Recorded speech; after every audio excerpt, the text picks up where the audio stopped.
Toli singa lelo ne bana sentiment. Bistar TV. Bénissa Anakin bana poto bolanda www.bistartv.com. Meilleure chaîne na YouTube. C'est bien moi Peggy Kamba moto yasika. Kitoko na kitoko. Dans le bique non, je n'ai jamais été collabo. Et na mutu moko te ya gouvernement ko bana Kabila ye moko. Ti na batu na ye asuka. Et na mutu moko te ya gouvernement o akoko lobaki non pesa jimananga ata $1 azate. Et pe na mutu moko te na opposition ko banda na papa Tshisekedi na tika biso na ba oya suko yu.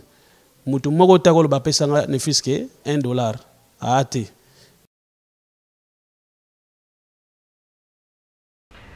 Vous êtes connecté avec Sepela TV. Décodeur Yabana Mboka. 85 livres les décodeurs, peut 4 mois il y a offert. Après ça, 15 livres par mois. Boza, ma chaîne en direct du Congo Kinshasa. Boza, ma chaîne Yabana Mboka de la diaspora. Ma chaîne sport. Et aussi ma chaîne Yabana aussi YouTube Nakati. Simplement pour 15 livres par mois. Pour l'ensemble de Sepela TV, c'est très simple. La site n'a sur internet. Bon, on va détailler ça. Vous devez faire un transfert international avec le Big to Ibon. En Angleterre, c'est simple, vous transférez car on a compte Nabiso. Pour ce moment, c'est Sepela TV, Lelo. Du nouveau sur Sepela TV, Numérica TV, Kin 24 et Soli TV. Mesdames, Messieurs, fidèles internautes de Bistar TV, vous qui nous suivez de partout dans le monde, voilà, voulais-je dire, c'est vraiment un réel plaisir pour Joël Kombe et Bistar TV en général de savoir que vous êtes nombreux en train de nous suivre. Rassurez-vous que vous êtes entre les bonnes mains. Parce que bon, on a Joël Kombe Joe Washington et le Ngomoko, on a Shadrach Kayembe. C'est vraiment un réel plaisir pour Joël Kombe de recevoir aujourd'hui un grand pasteur, un apôtre, Bimwana Nanzambe Musali Nanzambe, au nom ya apôtre Jim Mananga, ou tukutani na ilelo, na kati ya République démocratique du Congo, précisément na ville ya Kinshasa, bisika tofandi na minute oyo, apôtre Jimananga aza bongo apôtre ou pasteur na kati ya ministère ou ya kingdom ministry. Vous comprenez nga babi a mingi en anglais biso na kinto lo baka mingi français et puis lingala. Voilà pourquoi sans plus tarder Shadrach Kayembe Kande Touloubaka sans plus tarder babi na Bistar TV pas trop de mabanga pas trop de koloba babi boulonde image nde eleka maloba na ebele. Voilà pourquoi je vais directement dire à mon invité bonjour pasteur. Joël Kombe. Merci, pasteur, apôtre, voulais-je dire, bonne santé. Oui, santé très bien, grâce à Nzambe, la commission Nzambe, parce que santé malam, tout la mugi malam. Et toi aussi, ça va? Oui, ça va bien, pasteur, babi, pasteur, apôtre, lingi kin trop, oye kin osani noye ba faire tout, oye kaka, na cadre ya na compte ya ministère. Bon, voilà. Cadre à ministère malgré le sac ça m'a soussoumé et le bosser à ministère parce qu'on est déjà ma number one job donc on est musa na ngali bosso nzamba bengela ngala mokilo donc peu importe no ya m'a soussoumé le kambali bosso et ça d'abord ministère on a présenté ga ministère na tchaka toujours li bosso ya makamunyoso donc on répond à la question dans le bana pour le ministère oui pour le ministère bi apôtre d'aucuns estiment que apôtre Jim Mananga ayaka mingi na kini pour nazalaka collaborateur na bato batangaka kombote. Est-ce que réaction na yo ezandeni par rapport na ba rumeur voilà?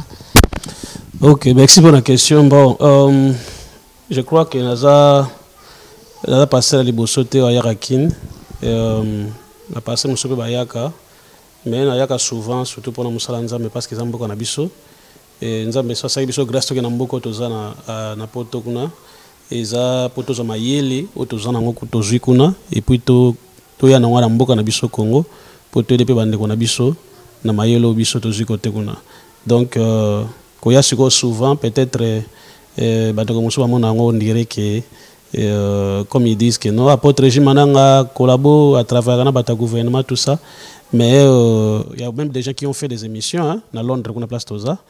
Mais c'est pas le cas, c'est pas le cas. Dans un politicien, je suis pas politicien, ça jamais politique, n'a même pas chef du quartier, même pas chef y a venu. Donc, nous avons un pasteur, quelqu'un qui prêche la parole, prédicateur, tout ça. Bon, ils ont appelé un cadre de jalousie parce que les gens sont ceux qui ont osama kambo oyo au salate alinga créer a fabriquer l'eau peut-être ba rubrique mogo qui affecté musana mais ça n'a rien à voir na ba on toujours na ça déjà une émission na Congo mais na sepeli pena jouer le connaît émission na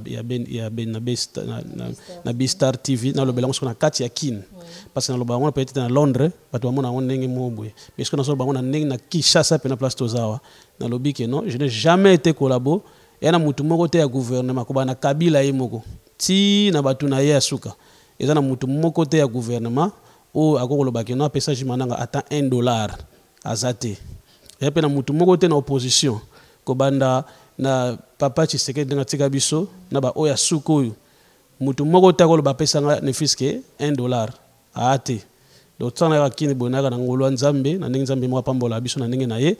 J'achète mon billet et je viens à Kinshasa, je fais mon travail et puis nazongi na mboka ya Londres. Donc mutu moko te akoloba na loba na Kinshasa wa soki ça na mutu moko ya gouvernement oyebi ka pesa jimananga ata $1 aleka na télévision aleka na émission aloba kinga na pesa jimananga $1 na pesa eboye na pesa eboye na pesa eboye omona ka ta mutu moko utawa azala na ete d'ailleurs pe batomba ka bana bango pete bakabana na bango te ba politicien nga Congo bakabarate kutu mingi ba député musuto kutana bango na kina kutu bango basenga nga wa apotre régime ndango zana kina akabela ngata moi parfum tout ça bakabana bango te donc c'est ça quoi ils ont peut-être qui monté mabe ya batu de babimisa ngona ndengona mais je n'ai jamais été collabo na travail jamais na bata gouvernement même na position aussi jamais donc c'est ça.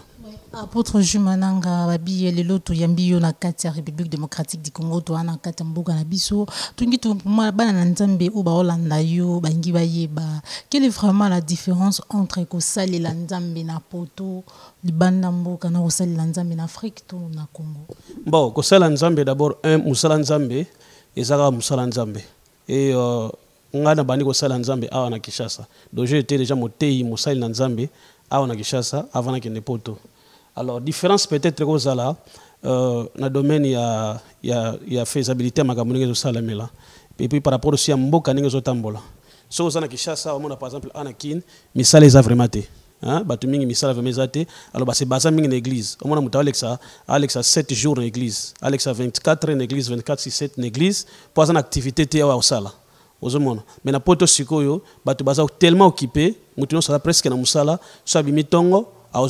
Pourquoi a déjà cassé alors à aucune église peut-être pour 2 heures pour 3 heures mais vous appelez à chaque jour peut-être 3 fois la semaine c'est ça quoi donc c'est difficile pour qu'on abatu 7 jours nyoso ya nini ya semaine pour munyo so fakene musala ndenge pe bible lo beli alors a wasko différence ndenge abatu apena vraiment na occupation mingité et au monde qui nous mingi basé en église chaque jour en église et tout ça mais en Europe différence ça va vraiment occupé mais cela ne dit pas que non batu ya poto basambela ate batu poto basambela ka basambela na bango mais par rapport aussi batana bango parce que nzambe pe alingi mutu asambela mais asala même nzambe mo lobi que celui qui ne travaille pas bible lobi celui qui ne travaille pas ne mange pas donc c'est-à-dire aux ana posa penzo tona musuni ezala bien pour mulimo na yo esambela nzambe malamu sonzo to pas musuneza malamu te mulimo na pe esambela nzambe malamu te donc moi je crois que na poto peut être réalité yango wana batu baza un peu occupé na misala que batu pena ba activité ça vraiment mingité mais lingolo bateke bata poto parce batu mingi na kina bakansa ke non bata poto baza na kibonzambe te bata poto baza pena kibonzambe makasi bapena kibonzambe makasi marqué ba activité na bango donc c'est un peu ça et là aussi sur la difficulté awa na kin tellement activité ça le pasteur aussi ba comment utilisant comme proie ya bandimi bakanga bango na église chaque jour. Or ce n'est pas le cas. Ce que je dis toujours au pasteur ici, il faut encourager bandimi na qui na ba activité. Au quand mon dimitage dans l'église pendant 24 hours 24 heures avant dans l'église, il fait absolument rien, tout ça atala ka mbonga bo franda mikeme ke bo pesa ka. Non, il faut encourager bandimi. Ola quand dans l'église, teya maloba nzambe pendant 1 heure akene libanda pendant 2 heures de temps que nous luka musala après avoir luka musala à une église pour nous sambela nzambe donc c'est à dire que sambela nzambe awa na Congo et comme la exquise ya oza fainéant ozomona or normalement il faut mutu aluka après accueillir à sambeli donc c'est ça. Oui, apôtre Jumananga, si tel est le cas, est-ce que nous avons vraiment besoin vraiment temps? Il y a une retraite, tout le monde a 30 jours, 100 jours, gêne, parce que je comprends là, vous êtes vraiment préoccupé ou occupé dans les bino personnel, donc l'activité na bino, mais tandis que la Bible quelque part, et et autre chose nous sera donné. Votre réaction? Non, na poto to sala pe ba retraite, mais ça tel wala a na Congo ba retraite moko il y a pamba boy. Bo sali 40 jours, bo pe mika une semaine, après une semaine bo ke sur 100 jours. Bo sali 100 jours, après 3 jours, bo pe mi bo ke sur 30 jours. Donc pamba ba retraite moko boy mal organisé. Et au monde aussi marqué ba retraite belé wana, les gens n'avancent pas toujours. Or, Maramanzambe, et ça, au salaire ba jeune belé te, au salaire ba retraite belé te, mais ça oye ba makamunini oyo sala. Il faut que les choses soient organisées. Parce que Nzambe a contre-traité que Osambelaye, que ne peut pas Moussala. Osambelaye, aux appels d'activité Moussous. Biso na poto to organiser makamona biso. Pour na poto quand pendant 100 jours c'est difficile. Même moi ici, le ministère to dirigé jamais na ça ça na 100 jours. Na quand pendant 100 jours, ba siri ici na kangi ba 40 jours. Donc on attend ce que ça makamusu ndeni. Mais dans poto, jeune retraite de ça mais ça organisé peut-être pendant une semaine, peut-être pendant 2 semaines, à période de Moroboui. Peut-être 3 fois en année. Vous savez, 3 fois en année ou 4 fois en année. Mais chaque mois 10 jours, chaque mois 30 jours, chaque mois 20 jours. Donc il faut quand même organiser. Mais retraite de ça ouais, apôtre, est-ce que Kunana poto na Londres particulièrement ici aux alliés na ministère na yo bozola vraiment na ba délivrance de tout le monde à wanakin ba aveugle ba moni ba koka ba tamboli, est-ce que vraiment ça arrive? Bon, poser la question mi balé mbala délivrance na miracle. Alors na répondre yo mi balé na côté délivrance c'est ça la maganango ba miracle pe et ça la maganango, mais sikoyo na côté délivrance awa na Congo, ce que j'ai remarqué l'église presque na 90%. Il y a une église ici, on ne parle que sur la délivrance. Donc quand on parle sur la délivrance là, les démons, donc tout est centré sur les démons, tout est centré sur la sorcellerie. Donc je peux dire 4 parce que je prêche dans beaucoup d'églises. D'ailleurs, nous avons la conférence, moi, on a Sarah Maria. Donc dimanche, nous avons la conférence, nous sommes à 5 jours. Et nous avons vraiment visité la prédication. Je vois ce qui se passe ici dans ce pays. Les gens sont beaucoup focalisés que sur les démons et sur les sorciers. Je sais que les démons existent, je sais que les sorciers existent, mais ce n'est pas ce que la Bible enseigne. La Bible nous a enseigné Jésus. Ce qui est à Jésus. Jésus face à la centre et makamboto osala. Mais ah on a moni que ils avaient des démons de comme centre makamboto osala. Ah yaka osana molimo boy. Na milimo songo pesa bakombo et sur le qui on a Bible même ozangote. Oh kombo boy molimo boy. Molimo boy. Ce mutasu problème boy. Ah oh ça molimo ya boy. Tu comprends? Donc vous êtes tellement focalisé tous sur les démons, tellement focalisé sur les sorciers et moqué sur Jésus. Vous comprenez? Et biso na poto quand même moi dans mon ministère, na linga mingi na présenter Jésus. Parce que bato wana posa bayoka mingi Yesu. Dans le principe mo eza boy. Soki mutazoka mingi mutu, à croire pe na mutu wana. Donc soki mutazoka mingi démon sorcier, à croire mingi na ba démon na ba sorcier. Mais soki mingi Yesu, à croire mingi na Jésus. Vous comprenez? Alors côté miracle. Côté miracle, ba miracle ça marrant et ça la marrant. Ba miracle ça la maka et na ba croisade na ba boye ba délivrance mutu pas qui na promesse stérilité, prier pour naie aboti et ça la marrant trop. Mais ce qui est biblique, premier miracle les ana noté avec la mona. Premier miracle les ana noté paralytique à tambola. Premier miracle ça mutu bon la mitema. Ça c'est le plus grand miracle du monde entier. C'est le plus grand miracle mutu bon la mitema tika mabe aye panzamba longo na monde à ténèbres aye na lumière. Alongo pa Satan aye panzambe. Wana c'est le plus grand miracle. Mais biso batu, tellement to ça ba sentiment, to ngata mon avec la tamboli amoni paralytique à tamboli mutumo bo sali soki nini mais le plus grand miracle ça mutu bon la mitema. Donc ce ça focaliser na ba miracle. Ils allaient bien qu'on se focalise dans le miracle, abongo la motema, andi melanzambe, abana osambe lanzambe. Donc c'est ça. Mais la délivrance n'a pas été ça la manango, le miracle peut ça la manango. Donc c'est ça. Okay. On vous accuse quelque part, il y a magie. Babi au linga magie trop, au sali la magie. Voilà pourquoi au Kindaba voyage trop na Nigérien. Ok, mais merci Joël Kombe. Ce que je voulais dire, magie. En tout cas moi, n'ai que magie zanango, mais ngana kura biloko wanate. personnellement quoi dans le ministère parce que moi j'ai commencé à servir le Seigneur à Kinshasa à l'âge de 19 ans. Na banda osambela na âge de 19 ans. Vous en église ni? L'église na biso na mateta les bons bergers avec mon père spirituel na PCP Mbote, le révérend pasteur Mbayi Walukusa. Wana père spirituel nanga ye mutabatizanga ye mutakusande bateyaka ayikusanga makambo sur tali bonzambe. Donc na 19 ans na bandi osambela pe na bando teya ti na ke ba poto wana ti na commencer ba mission na d'abord avant qu'on a poto na bana josa ba mission na ba voyage missionnaire en Afrique ne ba Brazza côté ainsi de suite ti to voyage en Europe on continue toujours les missions. Donc si on a calculé ba année où na banda osala nzambe ti na âge na komi dango ba 40 quelque ti ba année ba âge na banda simba siko kisi na mona vona izana ti na mote ko kene Nigeria et ça voyage j'ai dans invité kuna côté ainsi de suite pour na musala nzambe. Mais batu balenga bala tsaka connotation moko boye pour na bebisa musala nzambe. Et parfois je me pose des questions na Londres ils la pena que non mon avait passé monsieur pas qui n'est pas Nigeria ngo mais baloba na bango te. Mais soka Jimananga kei on n'a pas. C'est ça le plus grand problème apôtre Jimananga. Pourquoi kakayo? Parce que d'autres y vont baloba raté ceux qui yo balobi pourquoi? Bon, en tout cas, on peut se poser des questions. Makambouana ne bate pour que quoi il a ganga. Même makamba ba collabore na ba passer mingi ba Kinshasa na les seuls pasteurs ya Londres ta Kinshasa mais ba benga bango ngote. Donc ezaka ba tumoko pete mutema mabe o ba se focaliser ka mingi siringa balinga batala makambo nyoso na osala so na kina gauche batali na kina droite na tali et ils prennent pas le temps otala ba vie na bango moko to ministère na bango moko mais na zongeli côté magie en tout cas rien na zane lo moko te je prie Dieu je prêche Jésus makambo na nyoso eza centralisé et pas ya Nzambe et pas ya Jésus donc lo moko te Dieu m'est témoin na ko mélanger jamais Nzambe parce que to uta musika na Nzambe et Ebenezer. Amen, pasteur. Pour parler à Koulabou, Babi, Tobetano Masolo, aux AP congolais, aux Amouanamboka, lecture nini aux sala ya situation politique ya mboka na biso aliho to kendele boui au monamonde. En tout cas, c'est regrettable. Makamune tambo na Congo. Je suis congolais, hein. Peu importe ne to na poto wana, mais motema na biso nyonso ezalaka na Congo. Les leçons bozomona par exemple le mouvement oya ba combattant.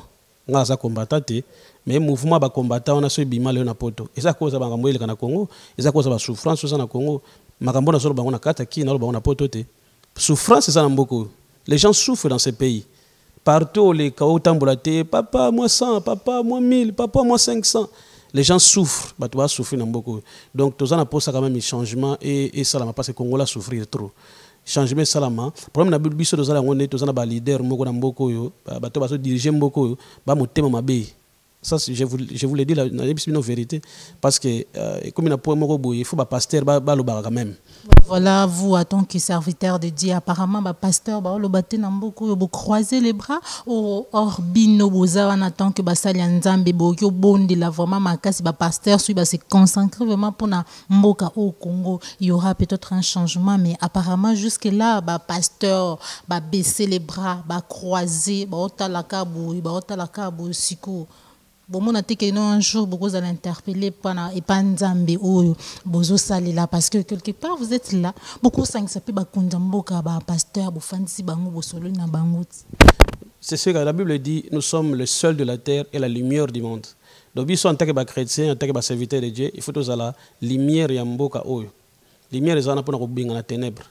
Et puis seul mungwa ezana pona bongisa biloko do biso normalement faut to bongisa mais le problème en est que beaucoup de pasteurs ceux qui déjà payé moi un franc naé akangine munoko lobane sauté akomine déjà corrompu et maintenant bango baza bien mais le peuple ndé bazo souffrir na zongeli de ce soir ba pasteur o ya Kinshasa ya Congo ba pasteur à Congo wa et sengeli ba lobela rapé vous parlez que ya lola et ça malamu to kende lola mais to sana na mokili tozana na mokili peut-être lolo et après 20 ans peut-être après 10 ans donc tu vas souffrir toujours pendant 10 ans pendant 20 ans non il faut te ba un peu makambu ya mboka na bango osomona makambu ya mboka na bango qu'est-ce qu'il faut pour que ça change il faut que loba il faut que ça la stratégie tout ça, il faut lobby et salama, et ainsi de suite, pour mboka échanger. Donc, biso soit pasteur, il y a Congo, il faut être à bandimi, ma bilo konyo soana. Écoutez la bango, mutoyeba. Parce que les pasteurs, c'est tout ce qu'ils font. Nzala frère, nzamba ko pambolo kaka, nzala nakondima pa nzambe, nzala mais nzala ondima pa nzambe ndenge mboka peso tambolate. Nzala. Tant pose en nzala. On se comprend. Donc il faut que quand les choses ne marchent pas dans Mboka, il faut toloba. Au moment de la révolution, il y a des noirs américains. Ils étaient des pasteurs. Hein? Martin Luther King, Alaki pasteur. Pasteur Jesse Jackson, Alaki pasteur. Moussou Al Sharpton, il est pasteur. Bango trois wana baza pasteur, mais ta bamoni ba noir américain bazo souffrir en tant que les pasteurs ba téléma ba banda koloba. Et le révolution le Ibimisa Obama noir nani président des États-Unis et ben noir ba comment quand même libéré discrimination et dimina donc on a que mundele soit lobby noir pas lobby mundele pena cheli baya ndeto bana lingala noir pe a cheli baya tout ça parce que c'est ba pasteur mutu ba tellement ki ba lobaki donc biso pe na mboka oyo isengeli ba pasteur parce que ba pasteur baza ba leader baza ba full na sima na bango donc bango ne siko il faut ba te un peuple qu'est-ce qu'il faut pour Makambu échanger dans Mboko. Et il faut pas y ça, ouais, il faut pas ça peut leader au bateau diriger Mboka. Il faut l'air, tout le monde a point Mboko, ben ça va en vérité. Que non les choses ne marchent pas, il faut pas changer. On a plusieurs maximum, minimum thème maximum à politicien biso Mboko, ba mon thème mabe. Il ba ça mon thème mabe. Ba mon peuple a souffrir mais bali na bon ça et l'autre. Et même au bazar en opposition. Donc c'est-à-dire ceux qui n'ont pas sa responsabilité. Ndé Makambu tambolate na Mboko et ça na ba leader. Les leaders religieux, bangonde wana si ba changer. Votre Jumananga, est-ce que oyembaka? Ngai na yembaka mais pas dans cadre lokola ya koyemba vraiment professionnellement quoi. Na yembaka dans cadre normal, l'église quand on va de prêcher, mais pas au salle album ou tout ça non. Oui, moi je parle de professionnellement parce que les lots soit wa pasteur aux oyemba, soit aux amuyembi ou teyakapi. C'est là pour avoir suffisance que spiritualité. Est-ce que sous pasteur, Mikolo babi sous pasteur a oyé maté moboulou? Et ça l'a bien pasteur aïba musique, pasteur il bien musique. Mais comme on a un niveau au salaba album, on a un musicien aussi prédicateur, je crois qu'ils appellent ensemble. Pour battre souper ensemble avec bandengwana, a bengi comme pasteur à terre en église, a bengi aussi comme moyembi, à salango pe na ndenge moko professionnellement ndenge to on a bande kona biso ba Moïse Mbie qui encore ba Toms donc on dirait ba ndi frère Patrick yimtaki moyembi a bandi pe ko sala église bon na yibite ba solaki na nzambe ndenge ni pona zaki te tango a bandaki makambu na yewana. Apôtre Jumananga, une question, un conseil, soit un message. Na basali nanzambe nyonso o ba olanda yo parce que lelo to koma ko assister na babilo ko mo boye. Lelo apôtre Jumananga sali délivrance mort boye. Babi il arrive des fois ce qui est spirituel et bimaka na ndenge moko ka ya spirituel. Oyo koti na ndenge mulimu bimaka na ndenge ya mulimu apôtre Jumananga.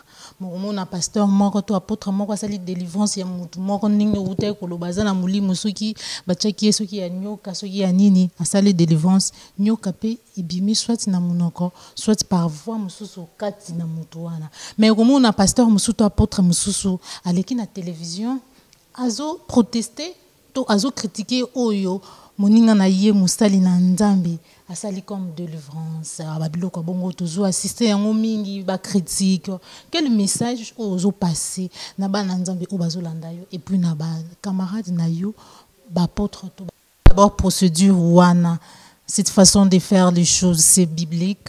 Bon mais c'est pas qu'on retenu bana nzambe d'abord par rapport ya vie na bino mo spirituel. Comme na temps moko boye ba temps auto comme ça temps fanatisme les sociétés parce que Jésus revient bientôt. Parce que na moni ba surtout na Congo na moni bandi baza trop ba fanatique ya pasteur ba lika pasteur na mingi koleka Yesu do bandi musu baza na Congo apena ko finga na o Yesu ba kipena bango te mais fingila bango pasteur na bango ba kangole pena songa leputa ba ko swani sona niveau moko ndima te finga pasteur na mais finga na Yesu kipena ete ozomona or il faut se focaliser pas Jésus parce que pasteur a sauvé bisoté to faut to linga basai na nzambe parce que bango bate ya biso mais to linga bango plus que Jésus te Yesu face toujours number one. Alors, tant que il faut olinga makambo o yozo sala l'église aux salama na église na bino comparé à la Bible ceux aussi ils ont décliné dans la Bible était mais l'église est belée qui est quelque part place batté à la vraie parole de Dieu.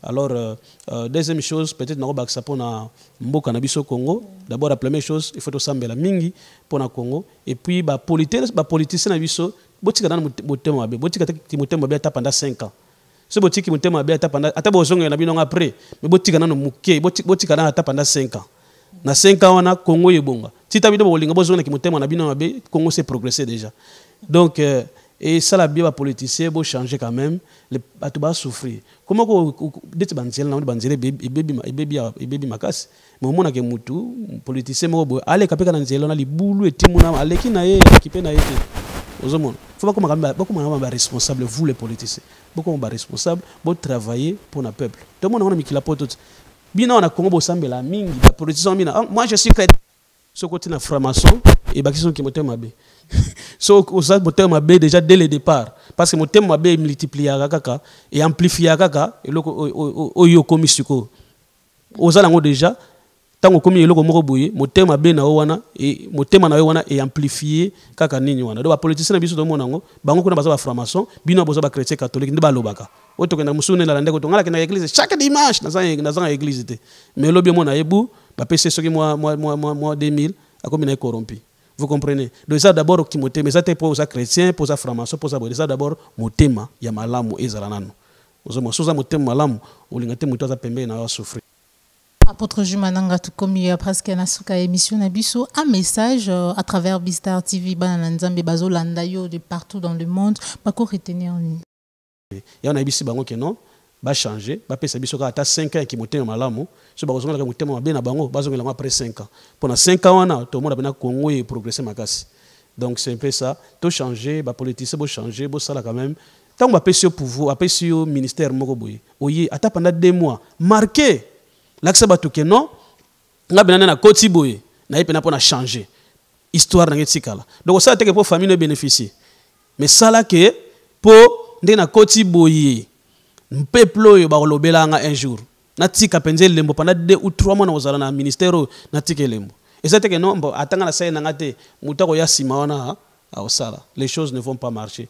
Devenez responsable beaucoup monter malamu pona mboka na biso et progresser parce que tolembi pena ko mona ba souffrance na mboko demboka yo tambolate. Toujours des guerres, kuna guerre na Kasai, kuna na Bakongo, kuna donc c'est pas prisonnier ba ki mape mabe.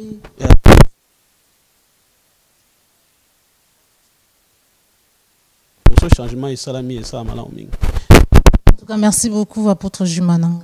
OK, merci Joël Kombe, nangina PCP mbote na ma fille Beni Samba. Merci ngotine dinga bandeko ba talanga et puis cameraman na biso aussi Shadrack. Zama pa mona musaki to bosala et na pamboli vraiment site na bino na pamboli Bistar TV et kendeli boso liboso. Nzamba Tchango Maboko, je crois que Mbalasima Sodosa Sunamboko Tokonine. Moi, je suis ici, na Kin, na misala ibele na sala, na ba conférence na sala banda ki na sisa ki mardi, na msuna banda dimanche, et puis na suna ba prédication bele. Donc misala za moi bele to sala. Pour soutenir biso na prière, on est ensemble, nous croyons, Dieu va bénir notre pays le Congo et Dieu va changer notre pays le Congo. Nzamba Pambola Congo.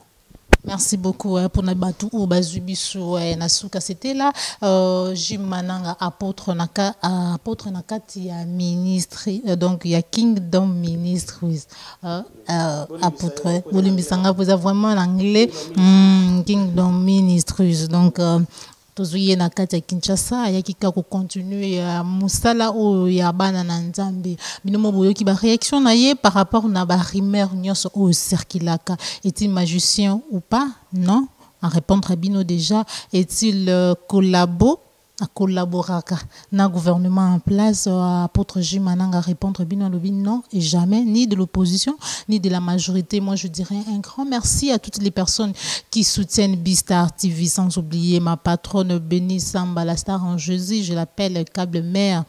Merci na Pompon Miyaki et puis Popol Mukeleng na katia Londres na bosani pe tantine nga Betty Siala Motema Dadi Lumingu maître chinois Congo Kilo ya matete Soleil d'Angola papa te disent il y a match d'une le Hollandais noir mon Pacifique Alain Biaï Motema Yareti Biaï Bambote Naobi Sikozali David Loketo Dikitimba de Catalas Gabriel Emmanuel Nabosa était ma grande sœur maman chérie Bosu Tunja Dinakata Gabon en tout cas Bafana Bistar TV Boza Ebele l'honorable Yorki Yoyo Badjouko bon séjour au pays vous êtes nombreux Bafana Bistar TV moi je vous laisse je vous dis au revoir on se retrouve pour un prochain numéro sur Bistar TV et puis restez branchés vous ne serez jamais dessus au revoir.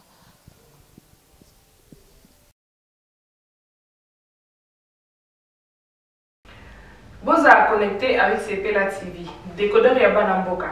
85 livres les décodeurs, peut 4 mois il y a offert. Après ça, 15 livres par mois. Boza, ma chaîne en direct du Congo Kinshasa. Boza, ma chaîne Yabana Mboka de la diaspora. Ma chaîne sport. Et aussi ma chaîne Yabana aussi YouTube Nakati simplement pour 15 livres par mois. Pour l'ensemble de Sepela TV, c'est très simple. La site n'a sur internet, bon, on a des détails. Vous devez faire un transfert international avec le Big to Iban. En Angleterre, c'est simple, vous transférez car on a compte Nabiso. Pour ce moment, c'est Sepela TV, du nouveau sur Sepela TV, Numérica TV, Kin 24 et Soli TV.